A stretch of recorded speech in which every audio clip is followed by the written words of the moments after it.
अगर आप भी चाहते हैं कि विराट म्यूजिक का ऑडियो वीडियो सबसे पहले आप तक पहुंचे, तो हमारे चैनल को सब्सक्राइब करें और साथ में बेल आइकन को दबाना ना भूलें। डीजे राकेश निराला।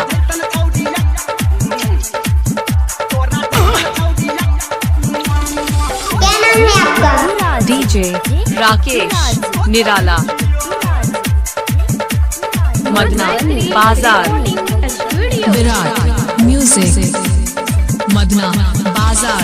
करे नहीं गुमान छौड़ी गोरे गोरे गाल के, दुनिया में कमी नहीं छे सुन है गे माल के।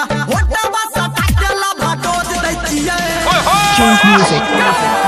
आ तोरा जैसन छौड़िया के रोज रोज लै छियै, तोरा जैसन छौड़िया के रोज रोज लै छियै, तोरा जैसन छौड़िया के चुम्मा रोज लै छियै।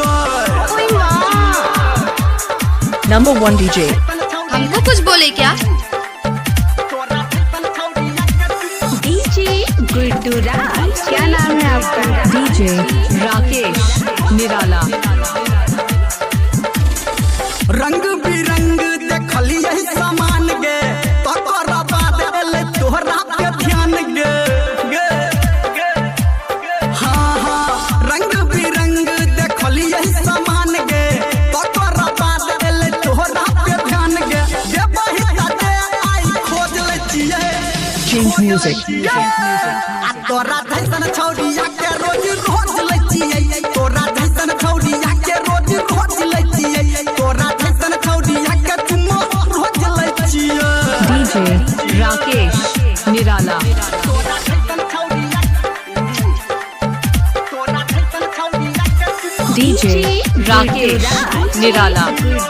आप सुन रहे हैं विराट म्यूजिक, मदना बाजार। जे बेटा जो छौड़ी कनियो ने गम छै, छौड़ा निर्मलिया के महल ने गम छै।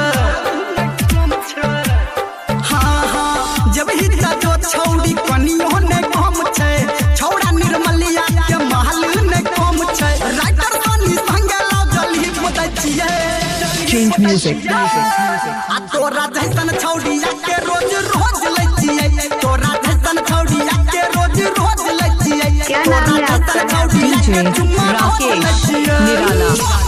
तू करे